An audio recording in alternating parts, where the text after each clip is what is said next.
So Sam Pittman will be next. The Hogs will travel to Oklahoma State on Saturday at 11 a.m. Central on ABC.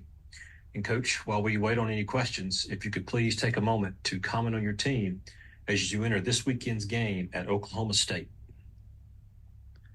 Well, thank you. I like the way that the first two practices have gone this week. Very, very focused. Have a huge challenge going into Stillwater and playing a really, really good Oklahoma State team.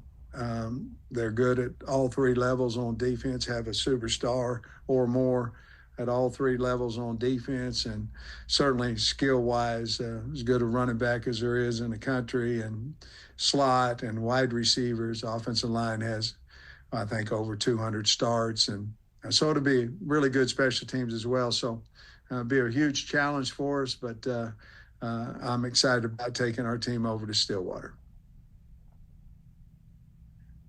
All right, first up, we'll go to Bob Holt of the Arkansas Democrat-Gazette. Hey, Sam, how you doing? Good. Hey, it's going to be kind of a homecoming game for Luke Haas. Well, I guess really playing over here is not very far from home either. But what are your thoughts on Luke and Dylan, too, getting to go back to their home state and play, and maybe how excited those guys are? I think it'll mean something to them.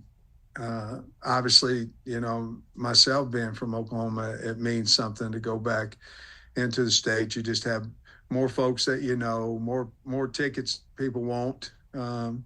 But they're obviously from Bigsby, and Stillwater's not too far away, and I'm excited for them.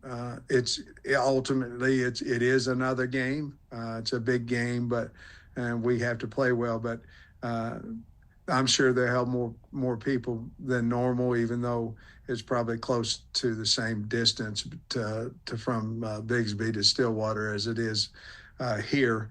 But you'll get a little bit more of the Western Oklahoma crowd that knows the Haas brothers, and that'll get over there to see them play. So I'm sure they're very excited. I haven't spoke to either one of them about it, but I'm sure they're very excited to go into Stillwater and play.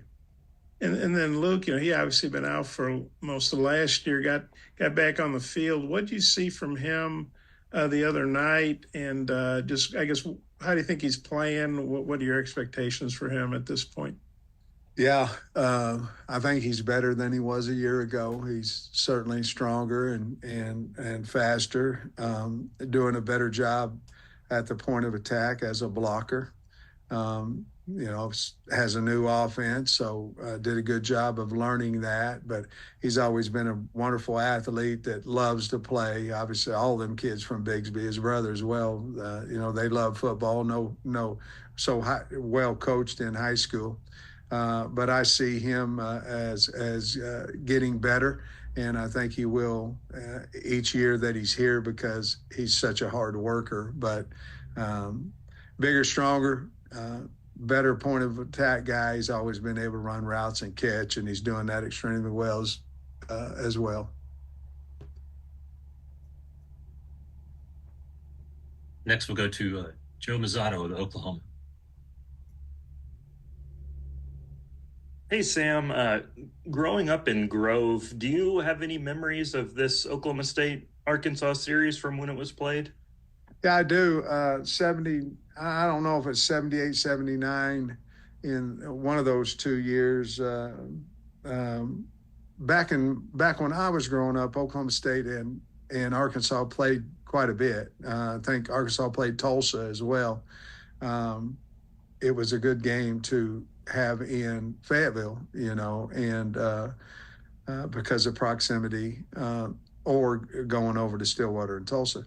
But I do remember those games. Both teams were very, very good, and I believe I believe I went to one of those games when I was in high school. But yeah, I'm glad that it's the game is being able to play.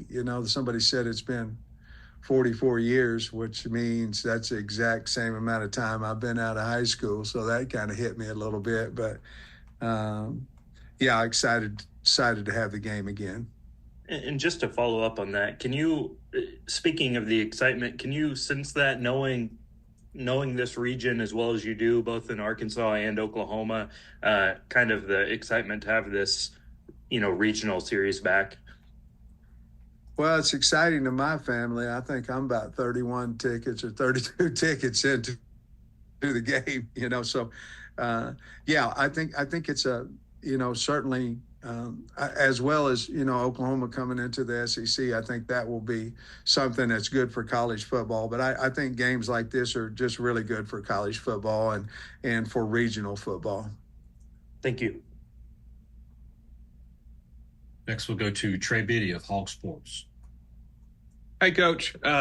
Marquise Robinson had an interception with South Alabama against Oklahoma State last year. I was wondering if he's talked to you guys about that at all, and maybe have you been able to glean any information from him since he was able to play them last year? Not a lot of information, but he certainly has talked about it. So we knew that, but he certainly let everybody know it as well. But he's such a good kid and a hard worker. Not a lot of insight there, more than what we've seen off of last year's tape and certainly their first game. But he's proud of that interception. I know that. How do things change for you guys? Obviously, a night game last time out and a morning game this time. Moving meetings around, or maybe what you do the night before, any of that kind of stuff change? Yeah, it does. Certainly, we're trying to get the kids out of meetings, out of everything before 8 o'clock. So we know we have an early rise the next day. So does Oklahoma State. I mean, I think everybody eats 4 hours before the game. So whether you're them or us, we both got to get up at probably 6:30 in the morning. We just have an hour, 15-minute bus ride getting over there. But I think our key thing is we want to get them out of meetings and get them off their feet. There's a good game, SMU and BYU, where they could go watch some college football, but we want to get them off their feet and drinking fluids and resting by 8 o'clock. So we have moved some of anytime we play at 11 o'clock, we move the night activity on Friday back so we can get the kids out of meetings earlier. Next, we'll go to Tom Murphy of the Arkansas Democrat-Gazette.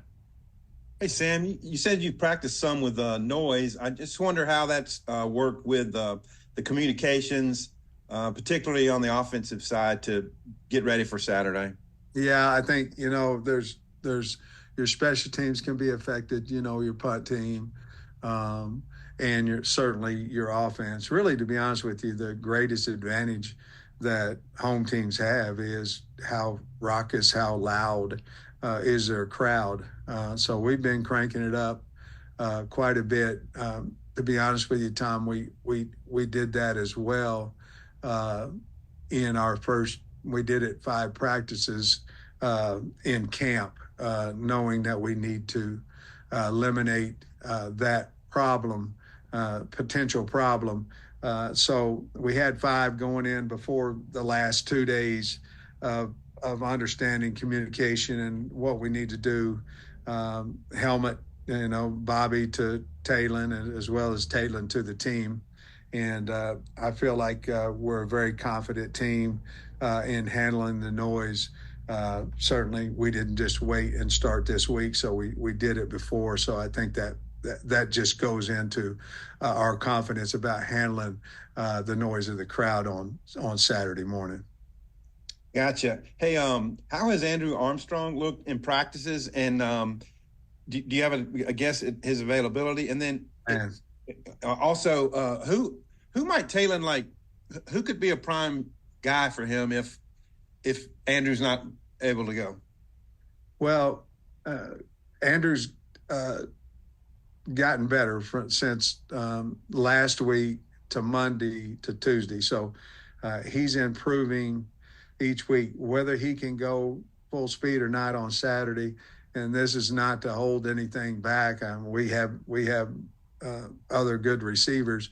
I just don't know at this point, but I will say that he's looked a lot better this week and even from Monday to Tuesday, expecting him to look better today as well. But we're confident in that we've got 5, 6, 7 receivers that they have speed. We're catching the ball extremely well. I like the schematics that Coach Petrino was running there. If we have time, if we can protect, I feel like we've got adequate enough receivers that, Broden obviously is a big target that can run, and Satane is playing extremely well. And of course, Jordan Anthony can, he's fast. And then you look at Tesla. We've got some guys, Brown, and we've got some guys that if Andrew's not able to play, that we feel like we can stretch the field and have some success.